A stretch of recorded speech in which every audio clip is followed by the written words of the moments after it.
Okay, I think we're live, and I think we're doing this right. I don't know, but we had recently Trump had the Black Voice rally that took place in Georgia, and there's been some video that has been put out by some people in response to it, mainly that of the Democrats who don't seem to agree with what Trump said, and have different feelings in relation to how they feel as Black Americans represented by the Democratic Party. So this fellow here is one of the videos I watched. He's got here Black Americans that does not support Donald Trump's explained. Well, I listened to these guys about this reparations and this issue that the Democrats have. And in considering it, I thought I needed to make a video. So I'm going to do this as brief as I can. It's going to require a little bit of history. I've kind of made myself some notes to hopefully be able to do this quickly and to the point, and give the Black Democrats something to consider. So what I'm going to do is we're just going to jump right into that and take a look at what I feel, okay? Because this guy speaks of being politically educated. So I'd like for him and all Black Democrats to afford me a little bit of time to give you something to consider, and I as well challenge you all to disprove anything I'm saying if you feel something I'm saying is not the truth. So let's go on from there. For one, I just want to state, I'm a Republican. I'm a proud Republican. I'm a proud American Republican, because I understand in full what my values are, what I stand for as an American. I understand the Republic of America and the Republican form of government that America was established on. And we're just going to go into the history of things here, because he says, political education is important. So I'm going to explain to you the facts of this matter, and maybe, in relation to reparations and being a member of the Democratic Party, it may give you a different insight, something you can consider. So in brief, okay, let's just do this in brief. It's going to require some history here. So the founding of the Republic of the United States of America was founded in 1776. This is something I think everyone has to come to understand, that prior to this time, the colonies were under the control of the British king. It was the British king who was importing into the new colonies the majority of Black African slaves to labor the developing farms in the new colonies under the authorities appointed by the British king, known as the Tories, or the Kingsmen, who were in the farming districts. The Tories were the majority of slaveholders in the territories in the new colonies. For the majority of the original American founders, they opposed slavery. This is a fact that can be seen from the 1600s on, many different letters being sent to the king, many different debates being sought with the original founders who did not want slavery in the new colonies. But most of the issues raised and the complaints made fell on deaf ears with the British king. And the reason why it was hard for the American patriots of the colonies to even do anything about slavery was due to the fact that slavery had risen in 1655 to a court case. And this is where you got to pay attention. You got to pay attention to this case, as it is this case that set the legal right to owning a slave as property. This was the case which determined the legal right and precedents that established the right to own another human being as a slave as your personal property in the newly developing colonies, while we were under British rule. This case involves the first black man to be declared a slave and property of his owner for all his natural life in the developing colonies in the mid-1650s, while the colonies were under British authority. This case involved what was said to be two indentured servants who had escaped the man who was holding them as slaves. One of the servants was a white man, and the other was a black man. Upon the matter resulting in going to the court, and where the slave owner was claiming his right to his slaves and demanding they be returned to him, on the other side was the two servants, or slaves, who were seeking their freedom and claiming they fulfilled their indentured servitude and had a right to be freed. Well, in this case that was held in the then colony of Virginia, under that of the British authority of the court, had determined that the white servant was free to go. that he had proven by his paperwork that he had fulfilled his indentured servitude. But the slave owner claimed a right. Understand this. The slave owner claimed a right to the black man as property and said he owned this man as a slave, not as an indentured servant. And this time, this slave owner owned both that of black and white slaves and had the paperwork to show he had purchased them as slaves and argued he owned them as his personal property. The court agreed upon considering the evidence he presented that showed he had legally purchased the black man as a slave, and the court ordered that the black man would be the personal property for all of his natural life. The slave, John Casor, would become the first legally owned black slave in the colonies. In this case, would establish the right to own another human as a slave as personal property. I'm gonna put up in the background of me. This is the video of the guy, and this is the right here is about John Casor, the first black man to be declared slave for life in America. You can look this up. It was a Virginia case. It took place in, I believe, 1655. Now, the ironic thing, which I'm going to go into here, is the ironic twist to all this was that the slave owner himself was Anthony Johnson, who was as well a black man who claimed himself a free man. As by that of the Mayflower Declaration of Free Men, Anthony Johnson owned many black African slaves and as well white slaves. And he was not one of the original Americans who cared. And in truth, the Americans didn't care for him as in the Freeman Declaration stood to end slavery, not support or condone it. But Anthony Johnson was a free man under the Declaration of Free Men in the free colonies. But he was a slave owner. He was a black man who owned black and white slaves in the time. So in considering this fact, in all truth, the right to own black African slaves as property was in fact established by that of a black slave-owning man in the establishing colonies named and known as Anthony Johnson in the 1650s. This is a fact. There's a legal case. The record is there. Prior to that, there was no legal right to own any slave in the colonies. So the right to own a slave in America was established in a court case by a black free man. So in considering that, and then also too, like I said, we were under British authority. We were not the Republic of the United States of America yet. We were still under British authority, ruled by the British King at this time. Further as well, to establish the new colonies in 1600, there was as well many free black Americans who lived within the area of the free colonies under the Mayflower Declaration of Free Men, as it was established under the Christian principles, as most slave colonies existed in the southern farming districts of the newly developing colonies. These areas were controlled by the British King and the appointed Tories, or Kingsmen.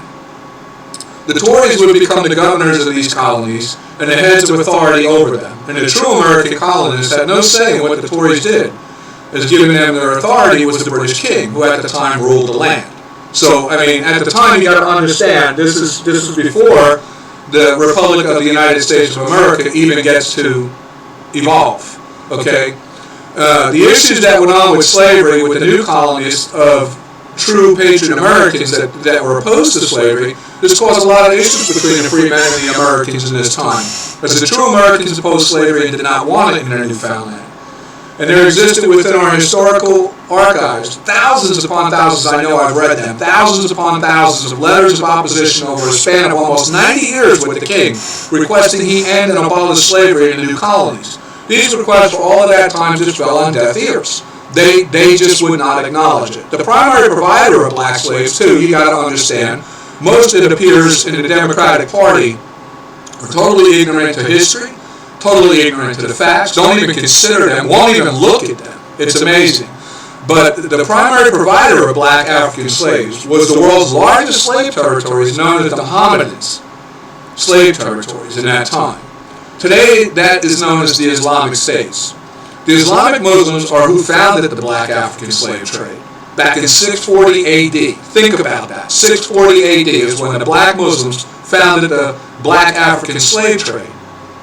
So when you look at that and you realize when they invaded North Africa and enslaved the African people, they did it because, well, they weren't Muslims and they considered the black African people to be like subhuman tribal people. This established the black African slave trade with the Islamic Muslims was established near 1,200 years before America, or the Republic of the United States of America, even existed. Black African slaves had been being shipped around the world to China, Europe, all over Asia, everywhere by the Muslims. Okay, for 1,200 years before America even existed on the earth. They're the ones who founded the black African slave trade.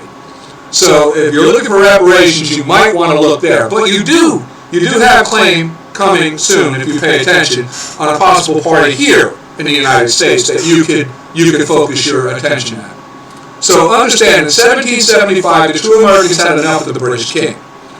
And as his appointed Tories who had been treating all Americans, all of us, these people were the Tories, the British Tories were like the elitists. Okay, they were appointed by the king, they had the authority over the land, they could do whatever they wanted. Okay, this was part of the reason that led up to the Revolutionary War. We got sick of this. They were at the time the wealthiest people and the largest landowners in the colonies. The Tories, by the authority given them by the king over the land, they could do whatever they wanted. And they were the holders of the majority of slaves in the southern farming districts. So, like I say, in 1776, the true Americans would draft their Declaration of Independence. They would serve it on the British king. Many are not aware that among these free Americans existed as well thousands of free black Americans who resided in the free colonies of America in this time. The Americans would face two wars in this time, one with the British in the Main War, and one with the British Loyalists, or the Tories, in the southern colonies of the massive farming districts in the Civil War. Many of the Tories fled the colonies and went to Canada or back to Britain in the time of the Revolutionary War. In the Declaration of Independence, it is clear that slavery was one of the main issues. But some of these issues is due to the civil upset that it was causing here on the ground with the Tories. A lot of, and also too, we had to consider when you look through, like I read many of letters in the Federal Archives at the time of the Revolutionary War. And the things they had to consider was that the majority of the world at the time agreed with slavery. Almost every nation in the world condoned it, and it was legal. And sadly, the majority of slaves around the world were the African slaves, were the African black slaves, because the Muslims sold them at half the cost of what it would cost for a white slave. So economically, it became more viable you could get double the labor from black slaves than you could a white slave, because you got double the slaves. If a white slave cost $100, you could buy a black slave for $50. That was the Islamic rule, because for some reason they felt blacks were worth half that of whites. This was not established in racism by America or the colonists of America or the Free Republic of the United States of America.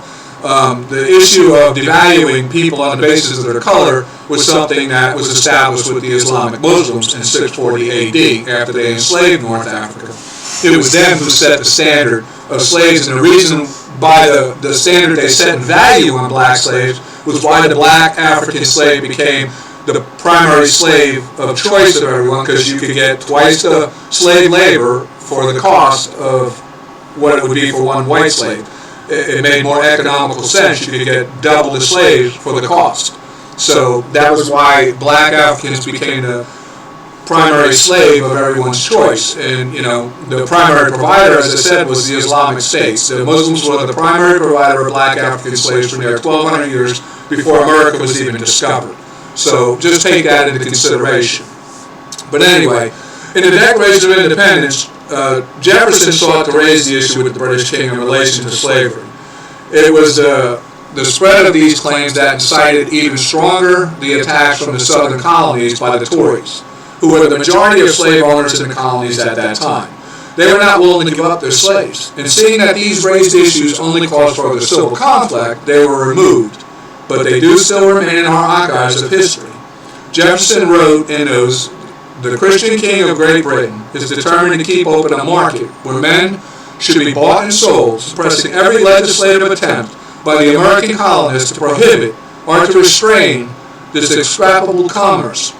Jefferson offered these passages as evidence that the king vetoed good laws while he approved bad laws that Parliament had passed since 1765 to the detriment of the colonists. He said, "I present these things to you understand the issue of slavery have been since the founding of our nation, and true Americans opposed slavery from the start. Following the Revolutionary War, it further became clear that true Americans would stand to their values on this issue. Upon the conclusion of the Patriot Americans winning the Revolutionary War, the first state to abolish slavery would be Vermont in 1776. Actually, it didn't conclude until 1777. Followed by that, the rest of the original American colonies, which became to be known as the Republic States of the United States of America, of the Free States. They followed suit and as well abolished slavery. This was what started the division between the Patriot Americans of the Republic of the United States of America and that of the Tories of the British Loyalists, who were the primary owners of slaves in the slave states, and having this civil battle. This civil battle continued on for 90 years, back and forth. And over that time, you got to understand, the Free Republic of the United States kept expanding territory, and more states started abolishing slavery. So it was a slow close-up, and it built up into a big civil conflict, which we're getting into now. Upon the conclusion of the Revolutionary War, America still faced civil conflict issues with the slave colonies in the South controlled by the British Loyalists, or the Tories. Many after the war had returned and reclaimed their farmlands as their property, and with that they as well reclaimed their slaves. The British Tories controlled the majority of the southern lands, and they had a massive population of people, of which led to many years of civil unrest over the issues of slavery, which are well documented within the archives. I know, I've seen, there's thousands of letters back and forth between the Patriots and the Tories trying to resolve the issue with slavery, but the Tories just would not budge on the issue of slavery. In the first 10 years after the Revolutionary War, the true Americans were drafting and establishing a government of a new form of government, as like the world had never seen before. In 1787, we would present our first draft that would outline this form of Republican form of government of the people, by the people, for the people, and what we now call today our United States Constitution. By this time, many of the original colony states in the region of the original area were free states. They had abolished slavery. The only issues that were in our way of ending slavery in the nation was the massive presence of the Southern Tories, who controlled the majority of the southern farm districts. They weren't willing to give up their slaves. They refused to abolish slavery, and they insisted on the right to keep it legal and to practice it within their states. The nation was dividing greater and greater by the year over the issues of slavery in a newly now forming Republic of the United States of America. And it seems that this is what a lot of people don't get. This was a long-standing issue that was long going on, with the with the Patriots and the Southern Tories of loyalty, the ones loyal to the British. They owned, when we were evolving into what we would become this nation, we were under British rule. The British appointed many governors and heads. They were known as the Tories, the Kingsmen. These were the guys who most of the slaves being brought in were shipped out to labor the southern farmlands. When we had the Revolutionary War, after the war, or during the war, many of them fled, many of them fought. We hung, we tarred, we feathered, we shot and killed these people because they were traitors to this nation. Now, what you got to pay attention to is what happens in time with the Tories. We had, like I said, we had the Declaration of Independence. The Tories, they kind of, like I said here, I'm just showing you some clips. I'll include all these clips here you see in the background. Vermont, first state to abolish adult slavery, is trying to remove any mention of slavery from its constitution altogether. Some history on that. Like I say, Vermont was the first state to abolish slavery, followed by the other northern states. There's a lot of people like to argue about how it all came about, who don't seem to understand the state of affairs at the time. There was many, like Virginia was very close to the northern colonies. Virginia was a large slave state. A lot of people coming back and forth through Virginia, a lot of conflict happening over slavery. To just go in and try to do it could cause what it eventually led to anyway, a civil war. You know, these people were willing to fight and keep slavery. They were not going to give up their slaves. So it was a progression thing over time of what, as you look over here, if you're watching this screen, you can see here it's flashing through the progression of how the states changed from free states to slave states. As you can see there, it just changed. And also it's showing the expanding time, like the expanding landmass, and how the expanding sections are expanding as free states, because the Free Republic of the United States of America, in its expansion across in developing the nation, would not allow slavery. New areas that were expanded into, new states that were admitted, slavery was abolished. The Southern Tories insisted on keeping their states slave states. They didn't want to give up slavery, and they also were fighting politically and with the government to try and allow for the expansion of slavery and the growth of slavery and the legalization of slavery in new expanding colonies. But, you know, we wouldn't have it. Following these things too as well, we know that, you know, we had it was in 1807, the United States of America, the Republic of the United States of America, had banned the importation. They stopped the Muslims from being able to import slaves, and they stopped the British Tories in the South from being able to import slaves. They had abolished the importation of slaves to the new country that was developing. This as well was met with a lot of resistance from the Southern Tories, who wanted to continue slavery and expand it. These things were, like I say, long-standing. Now we're going to get into a part about where we wind up, because this division goes on for another near 90 years. Like I said, in 1807, the newly formed Republic of the United States had banned the Islamic Muslims and the Southern Tories from importing slaves to the Republic of the United States of America, as to further stop the spread of slavery by the Muslims and the Tories.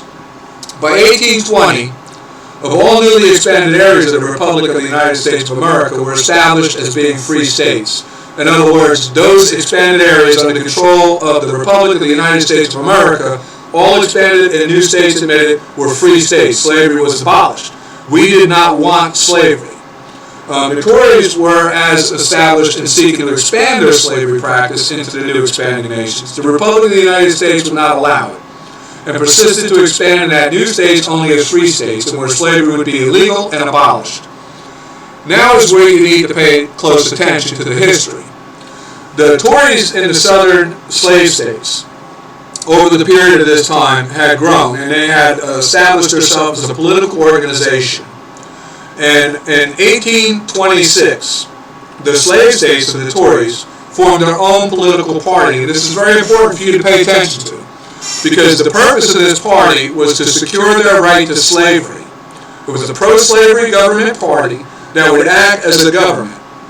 And what they were planning on, if you look at the history and you actually read the archives of letters and exchange of things that took place, the Free Republic of the United States of America knew what they were planning. It was pretty evident in letters that were found and discovered through spies and what have you, that they were planning like a coup. They were going to overthrow the Free Republic of the United States of America and try and seize the nation.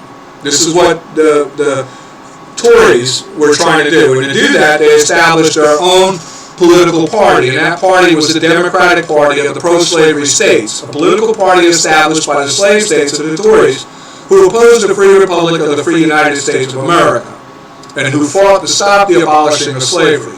In 1865, the Democratic Party would form a confederation of slave states. They would secede from the Union of the Republic of the United States of America. They would attempt to form their own government in an act of treason on the Republic of the United States of America. They would elect their first Democratic Party president, Democrat Jefferson Davis, and Vice President Alexander Stephens. They would draft their own Democratic Party Constitution of the Confederate Slave States, and they would divide the nation, and this would lead to the 1865 Civil War. So understand, in this time of the Civil War, we're now looking at over 150 years of the true American Republic trying to end slavery. In the first 150 years, we had to contend with the British king, who had the authority over the land.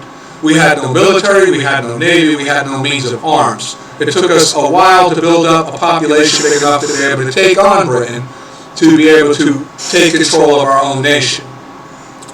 after the Revolutionary War, we as well had a divided nation of near equal population between the British Tory loyalists and that of the slaveholding states and that of the Republicans of the Free Republic of the United States of America in the Union. With drafting our Constitution as well, it took 10 years till 1887 before we actually had our Constitution drafted and organized in a form of government, which was a totally new government that the world had never seen before.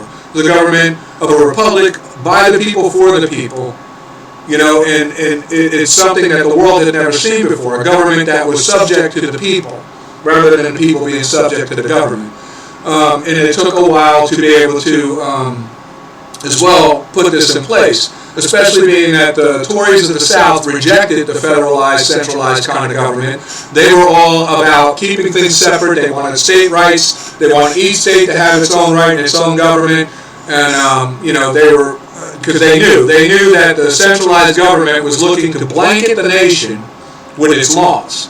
And they didn't want that. They wanted states to maintain their own individual rights. They didn't want a blanketed law because they knew that the primary blanketed law was going to be the abolishment of slavery, which would take away all their slaves. So they fought for individual state rights and state government. Like I say, the Republic of the Free United States elected the Republican president to address these issues. Abraham Lincoln, who was a Republican Party president, as the Republican Party was formed as an anti-slavery party in 1854 in preparation for what was known to be becoming the Civil War. The Civil War was won by the Free Republic of the United States of America. Any claim made today that the white man is the issue clearly does not consider the fact that for near 200 years it was white men who fought to free all men in America. And in the War of 1865, over 300,000 white Republican, true American men gave their very life to free all men, black or white, in America. Following the Civil War, Republicans amended the Republic's Constitution to abolish all slavery of anyone in our nation. The Republicans of both that of black Americans and white Americans together drafted and placed the 13th, 14th, and 15th Amendments, which granted the black American full and equal rights and protection of the laws of our Republic, of these free United States of America.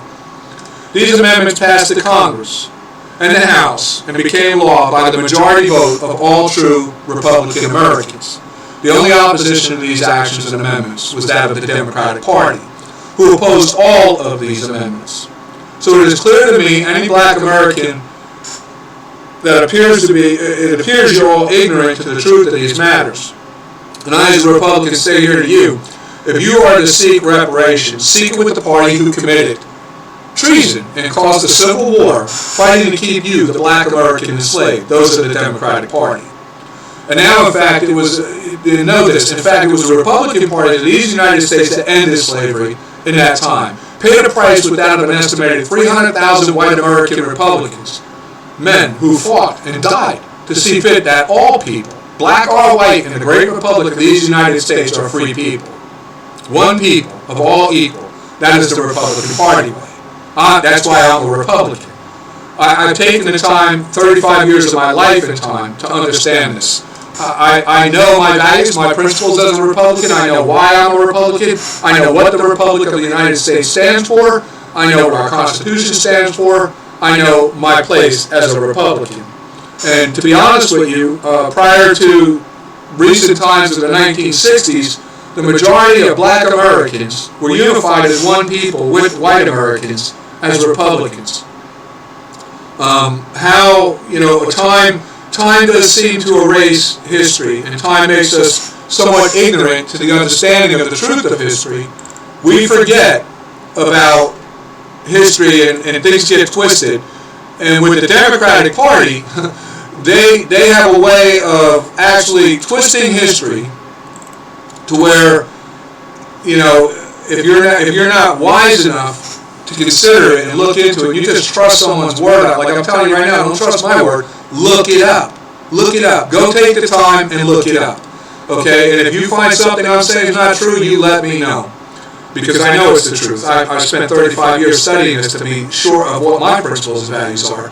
But just so you all understand, which I want to put here, you can as well raise claim on the Islamic Muslims if you want reparations. I mean, they have been the longest standing black African slave trade nation in the history of the world because they're the founders of it. They founded it in 640 AD. Following them up in relation to this country, the only place you would have to seek claim would not be, you can't seek claim on the Free Republic of the United States of America because we had nothing to do with slavery. It wasn't us who fought to keep slavery, it was the Democrats. You were not brought here by the United States of American Republicans. You were brought here by the British King, given to the Tories of the South who became the Democrats. They're the ones who held the majority of slaves, the majority of slave lands and states, and worked and labored you on the farms, not the Republicans. So, you know, you need to read some history, get aware of things. I mean, there's a lot more detail to things I know. I'm trying to do this as brief as I can for this video just to give you an understanding. You know, so you understand too why I'm a Republican is because in our original Constitution and in the founding of the Revolutionary War, we established ourselves as a republic. And in Article 4, Section 4 of our United States Constitution, it guarantees to every state in the Union a Republican form of government.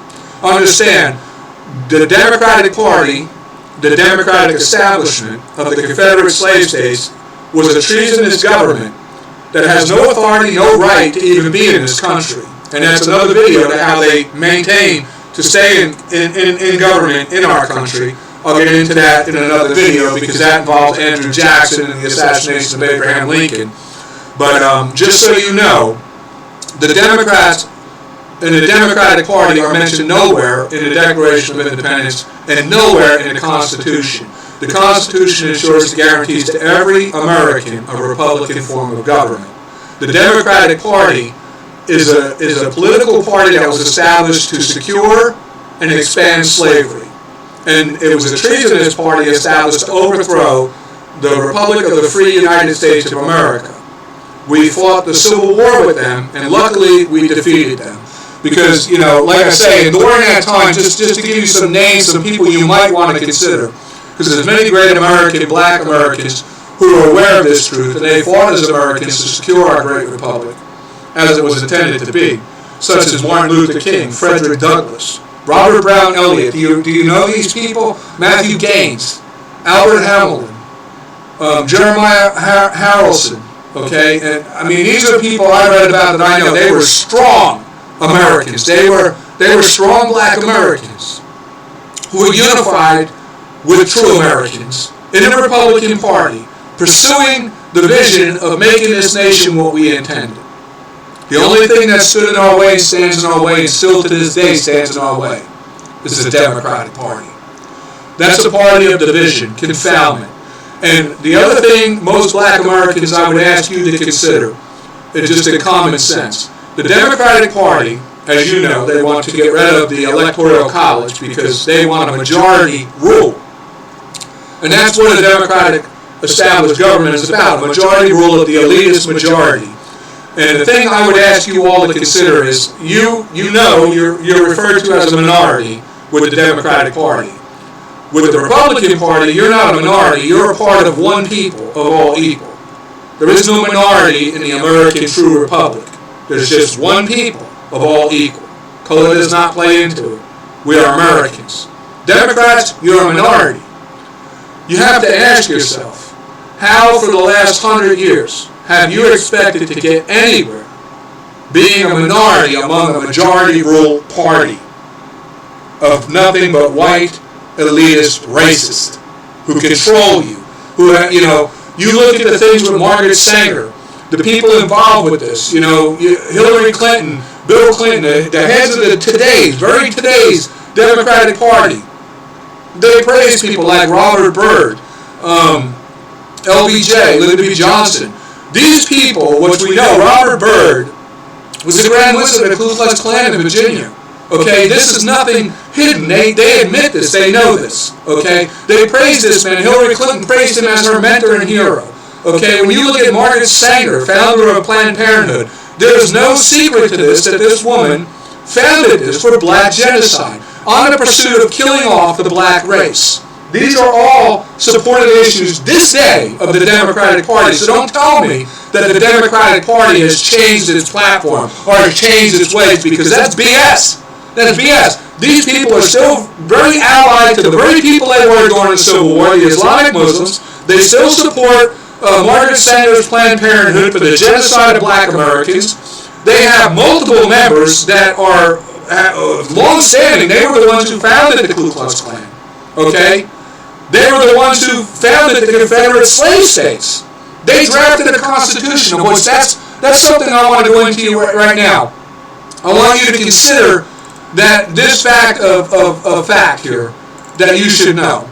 Had the Democratic Party won the Civil War, you, as a black American, would this day be a slave, and there would be nothing anyone could do about it. Nothing, because under the Democratic Party's Confederate slave state constitution, as you can see here in section 5, section paragraph 4, right here, and this right here is a copy of a transcript of the Constitution of the Confederate slave states of the Democratic Party.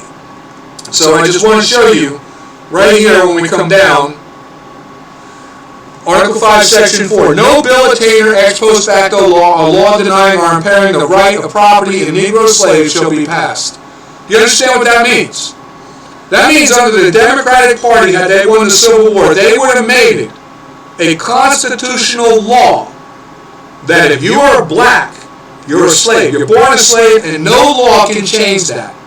No one can free you. You are forever a slave. When we go down further and we look further, you can see down here that the expansion of slavery, one they talk about, and then I want to go into the one part here where we have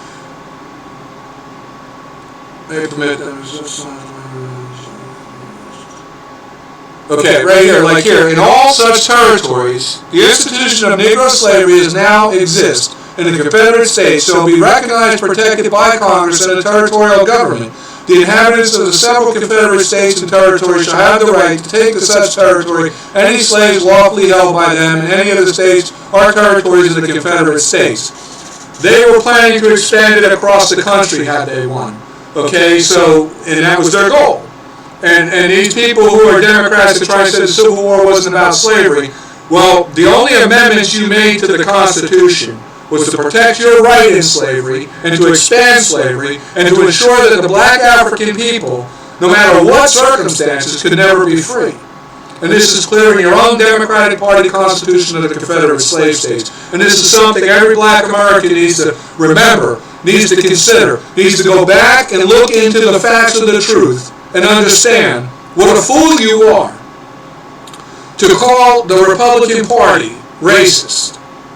What a fool you are to, one, raise the issue of black and white, because I'm going to tell you right now, in the original colonies, there was many black and white Republicans. The founding nation was a nation of one people. That's the Republican principle. Okay, this was not a white and black issue. It was just that you black Africans were the primary slave within the world slave trade at the time, and had been for like I said, 1,200 years, since the Muslims enslaved North Africa and started the black slave trade. And you could, you became the primary slave. And now the racist Tories, the Democrats of the South, they wanted to keep you slaves. Okay, and even with history, if you look in the facts of the matter of truth, you'll find out that, like I said, with Anthony Johnson, many blacks were free, and they took part in black slavery, and they had breeding farms where they breeded and sold slaves to the Southern Tories themselves as black slave owners.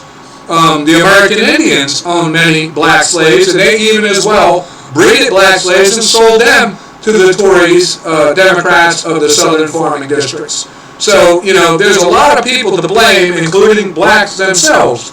Because, like I say, when we look at the truth of the matter, what established the right of a black man to be held as property of a slave was established by a court case by a black man named Anthony Johnson. Prior to that, there was no legal right in his colony. And when you say, well, why didn't the people do? Well, what could we do? You had a black guy fought a case for his right to own his black slave. Okay, how are you going to argue with the court on that issue to abolish slavery and say that it's a cruel act against black people when a black man is fighting himself for the right to keep his black slaves. You got to be realistic to the facts of what was taking place in that time. And then two, you have to understand, in the time, it's not like today. If I want, like now, I want to reach you, I can make a video on there in 5 minutes. Boom, we're talking. Back then, if I wanted to reach Jefferson Davis or the Confederate slave states of the Democratic Party, I had to send a guy on horseback from Washington with a letter. And he might get there 8, 9 months later, depending on what season it was, okay, and how bad the snow was or how hot it was in the summer, riding a horse all the way down to Georgia. You know, things took a lot longer back then. To resolve a simple matter could take 7, 10 years to even get to a conclusion on it. You know, people have to take a realistic view of the times, the evolution of what we were with technology and the ability to travel. We didn't have cars back then. They didn't have planes back then. They didn't have telephones back then. They had nothing back then. If you wanted to communicate with somebody who was on horseback, send them across the country on horseback. And when they got there with the letter, the person would read the letter, they would debate with their people about it, they write a letter, they give it back to him. About a year later, he gets it back up there and they get their response. That was text back then. That's how it went on horseback. So, I mean, be realistic in understanding the time frames. Also understand, if you look at the truth of the matter in the time frames, you'll understand that things were evolving the whole time for the resolution of ending slavery in this country by the Republic. This is a fact no one can deny. Our federal archives are full of immense history and evidence of fact that support this. That for all of the time, with the true American Republic colonists, they did not want slavery. And among that colonists was many free black Americans, along with many white Americans. And they all fought and gave their very life for all people today in this country to be free. Okay? And this is something I'm just going to say you need to consider. And I hope that history, like I say, I'll include links to all that I'm saying here for all to consider and look over. You know, about Anthony Johnson, Jefferson Davis. You know, you can take the time, because there's a lot of people too. Like here, I have Jesse Peterson is a black conservative Republican who is trying to make people aware of the truth. There's other people out there. You got, you know, right here you got the comedian. He's a good guy. This is Terrence Williams. He's a very strong Trump supporter and loyal Republican. Candace Owens is another one. She's incredible. She is somebody who's indulged into the truth of the Democratic Party. She was formerly a Democrat. Now she's a very strong, self-supporting woman who stands her ground as a true American. And she's doing great work with waking people up to the truth. You know, these are some people you might, if you don't trust me, if you're one of them racist blacks that think because I'm white you can't trust me, well, maybe you'll listen to one of these people, Candace Owens, you know, Terrence Williams, or, you know, maybe go listen to Jesse Peterson. I mean, these are people who put it very real. They get it. They understand it. They've taken the time to do the research and know the truth. So with that said, you know, I'm just going to wish everybody a good day. That's what I want to say. I hope you get the gist of it. I'll include links to everything for you to be able to do your research on it. Anybody has anything they want to comment or say or add, or if you feel there's anything I'm saying that's not true, you let me know. I wish everybody a great day. Have a great weekend, and talk to you next time I make a video.